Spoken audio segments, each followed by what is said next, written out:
Good evening, RENEWS English section is on air. I am Sona Tumanyan. The Russian-Azerbaijani political theatrical staging continues. Baku is again trying to convince the West that it has a conflict with Russia, essentially aiming to find common ground with Washington and the EU. However, many experts insist that this game by Aliyev is actually a ruse and that Russia remains Azerbaijan's main strategic partner in the South Caucasus. Aliyev is maneuvering, hoping he can take over Armenia's position in the process of rapprochement with the West. Meanwhile, in Europe too, few are buying into this games by Aliyev. The same Aliyev who makes harsh diplomatic statements one day could be on an official visit to Moscow, the next to embrace Putin or invite Putin to Baku to serve him tea. In any case, against the backdrop of this political staging, a Baku court has left the head of Sputnik Azerbaijan, Igor Kartavich, and its editor-in-chief Yevgeny Bolsov in custody. The Sputnik edition office reported that on July 7, the Baku court reviewed the lawyers' appeals to change the pre-trial detention measure but rejected them. And now, let's return to occupied Artsakh and focus on a few points from the summit held on July 3-4. During the Economic Cooperation Organization summit in occupied Stepanakert, Ilham Aliyev again accused Armenia of vandalism, claiming it had destroyed cities, villages, cultural monuments, and 65 of the region's 67 mosques. However, these claims are contradicted by documental facts showing the opposite. Details in the report. The summit of the Economic Cooperation Organization took place in Stepanakert, occupied by Azerbaijan. Ilham Aliyev used this platform to once again voice accusations of vandalism against Armenia. According to his claim, Armenia allegedly destroyed the cities and villages of Karabakh, as well as cultural and religious monuments, and even demolished 65 out of the 67 mosques in the region. Here, a legitimate question arises. Which international organizations have documented these alleged acts of vandalism voiced by Baku and when? In fact, the exact opposite picture has been officially documented. For example, the organization Caucasus Heritage Watch has documented the destruction of Armenian cultural and religious heritage in the territory of Karabakh. A published report noted a 75% increase in the destruction of Armenian churches, monasteries, cemeteries, khachkars, and other cultural monuments. The 2025 report of the U.S. Commission on International Religious Freedom clearly shows that Azerbaijan is pursuing a systematic policy of destroying Armenian religious and cultural heritage in Karabakh. In addition, UNESCO has also expressed concern regarding numerous reports of the destruction of Armenian cultural heritage in Karabakh. In this context, the statements made by Ilham Aliyev are baseless and do not withstand any serious criticism. Karabakh has become a venue for important diplomatic meetings and international forums. This is mentioned in an article by EU Reporter, where the city of Stepanakert is presented by the name used by Azerbaijanis. Our news agency has also covered the messages voiced in Stepanakert during those days, ranging from the narrative of the return of so-called Western Azerbaijanis to threats. Apparently, all of this has escaped the attention of EU Reporter. Therefore, I am addressing this organization and advise them to familiarize themselves with the reports and satellite images from Human Rights Watch. In those documents, all the destruction and vandalism that took place in Stepanakert and its surroundings have been clearly noted and documented. It seems Russia is trying in every way to win over Yerevan, showing that it can protect the Armenian side and that it is committed to the alliance. Russia is now trying to instill hope in Armenia that a return to Artsakh is possible. However, Moscow does not state the price for this, instead simply playing on an emotional level. Baku is playing the same game as Moscow, creating the impression that it is being constructive. And now, there is a new statement from Azerbaijan. Peace between Armenia and Azerbaijan already exists, said Hikmet Hajiev, an advisor to the president of Azerbaijan, noting, and I quote, "If you look at our borders, you will see peace and stability. We have bilateral contact with Armenia. We discuss problematic issues directly without a mediator. We have succeeded in moving our relations from military confrontation to the field of political dispute."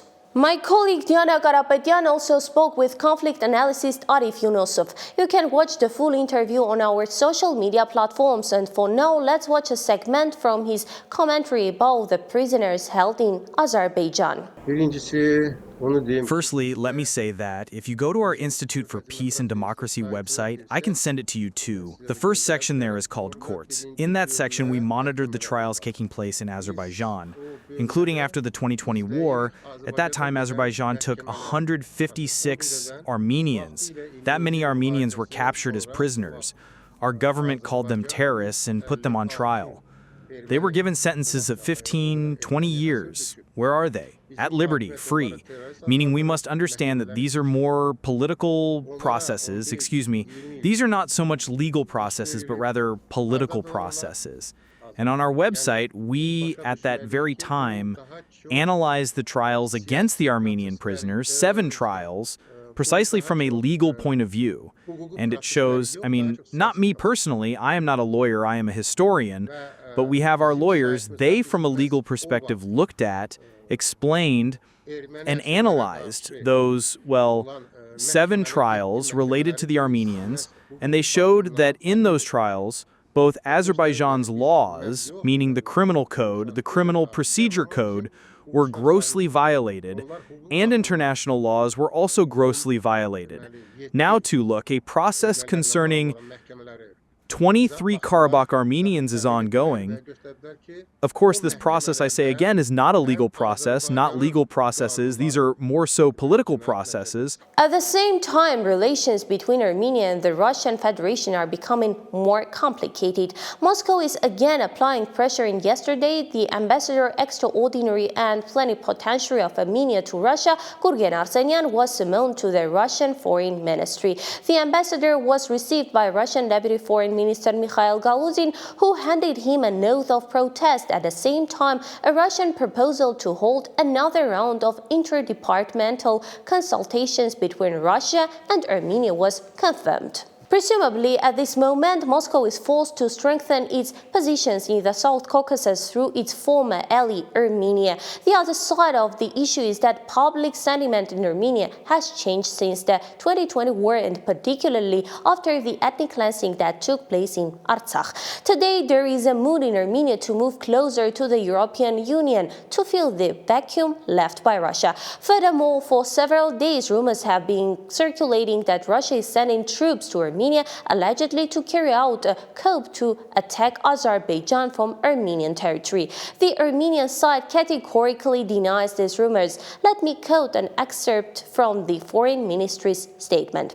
In response to some fabricated news in the press, the Republic of Armenia reaffirms its principled position that the territory of the Republic of Armenia cannot be used by third countries to carry out military operations against any of its neighboring states. This rumor is likely being spread by Azerbaijani propaganda with the aim of solving the so-called Zangezur corridor issue through preemptive action. By using the pretext that Russia could supposedly attack Azerbaijan from Armenian territory, Baku could create a reason to provoke a new escalation. Meanwhile, the Armenian side insists the troops of foreign third countries cannot turn Armenia into a staging ground to strike third countries.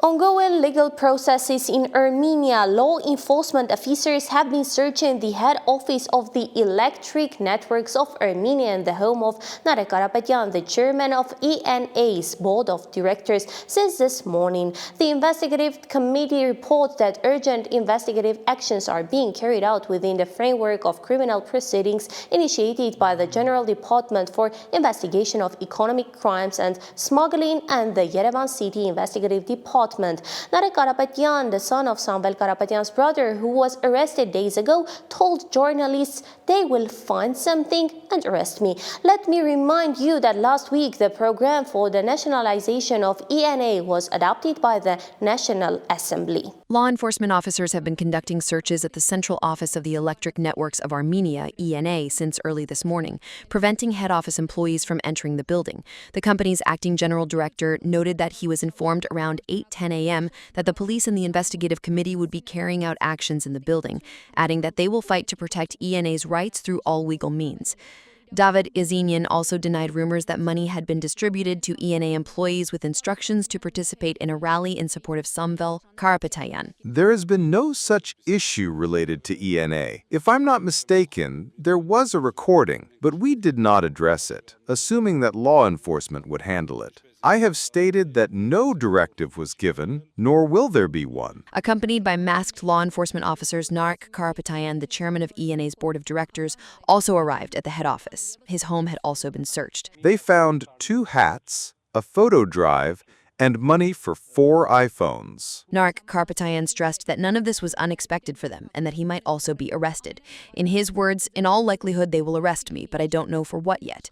He said law enforcement officers seized 37 documents from his office. He asserted that if the rally held days ago had not been so well attended, they might not have been subjected to such repression today. They want to start some kind of planned process. But in Armenia, nobody is afraid of being arrested anymore. Let them detain as many as they want. In Armenia, it's an honor to be behind bars. Lawyer Aram Vardavanyan stated that what is happening around the electric networks of Armenia is legal terrorism. Here, the legal violations are particularly blatant. Do you know of any European country where the head of government makes a direct promise of retribution and law enforcement then begins to carry out those actions? The investigative committee has released a statement according to which they are conducting simultaneous searches at 51 addresses. The investigative committee is investigating a criminal proceeding initiated on the grounds of fraud resulting in particularly large-scale embezzlement, money laundering, and tax evasion by individuals who are in de facto control of a number of companies. In this case, decisions have been made to initiate public criminal prosecution against 11 individuals. 5 of them have been detained. A ban on leaving has been applied to 1. 1 has been arrested for the purpose of being brought before a court, and 4 individuals have been declared wanted. Lawyer Tigran Harapachian reported that law enforcement officers have arrested Ara Avakyan, the chief engineer of ENA's Musalar branch, and transferred him to the Zeytun Investigative Department. He noted that 2 other NA employees have also been arrested, and the criminal case was initiated based on wiretaps of their conversations. Mary Danielian, Gevorg Sianosin, Reopen Media. Prime Minister Pashinyan is continuing his post on the theme of the church. Let's hear today's post. Beyond all debates, the most important thing was revealed during this time: the complete and utter lack of connection that Katrich Nersessian, Vazgen Dastanyan, Gevorg Ajapachyan, and some others have with Jesus Christ and his teachings. The house of Jesus Christ, the place of the descent of the only begotten, has been seized by an antichrist, vile, anti-national, anti-state clique and must be liberated. I will lead that liberation. In secret ballot at the National Assembly, opposition MP Seyran Ohanyan and Artsvik Minasyan were stripped of their immunity, while Arthur Sargsyan has noted that he will personally present himself to the investigative committee. In the National Assembly, however, tensions continue to remain high. The day's events are covered in our report.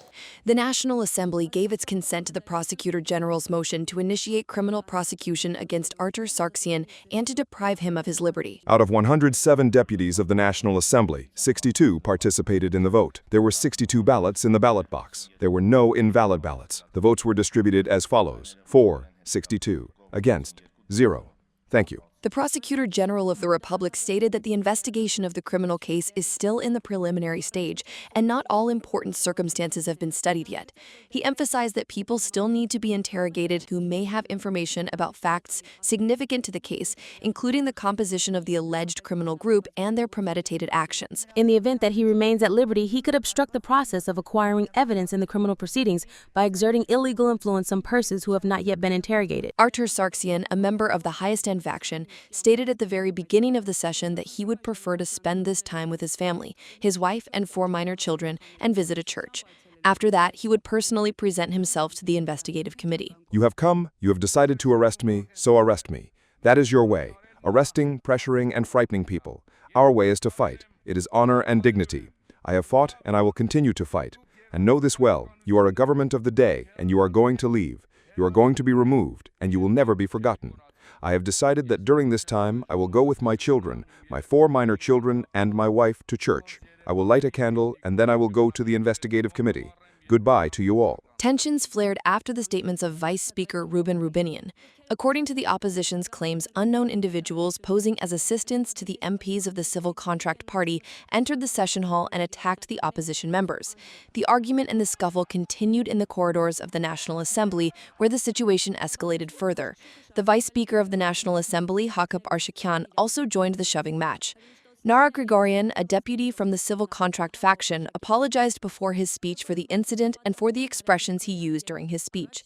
He emphasized that the opposition, in his opinion, has never hidden its enthusiasm for violence, murders, and cases of terrorism. He says that it's an outburst. On March 1st, the other clown was holding a glass of cognac, congratulating Serge in such a way that you'd think a huge celebration was happening in the Republic of Armenia.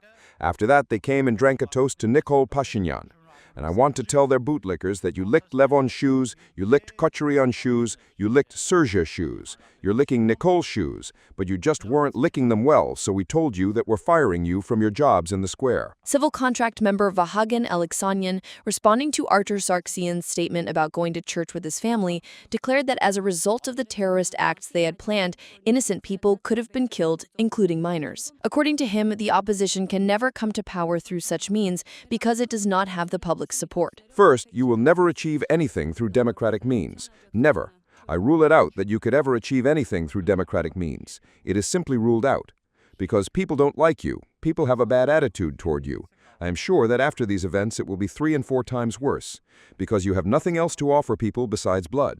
And in this case, the blood of those very people to whom you were supposed to be making that offer. After Artur Sargsyan's speech and departure, the discussions in the National Assembly continued without the participation of the opposition. The ruling party members were voicing accusations about the alleged terrorism without the voice of the opposing side being heard. Monica Hyroyan, Reopen Media. Meanwhile, Iran is following regional developments with new concerns. According to a report from a leading British think tank, Iran is worried about the formation of a strategic alliance between Turkey, Azerbaijan, and Israel, which could shift the regional balance of power. The report notes that Tehran's anxiety is increased by Azerbaijan's role as a diplomatic mediator between Turkey and Israel, as well as by Russia's weakened position. Analysts believe Russia has recognized Turkey's growing influence in the South Caucasus, especially since the 2020 Karabakh War, and is now relying on Ankara to maintain its military presence in post-Assad Syria. The analysis concludes that in this new situation, Iran finds itself increasingly isolated in a region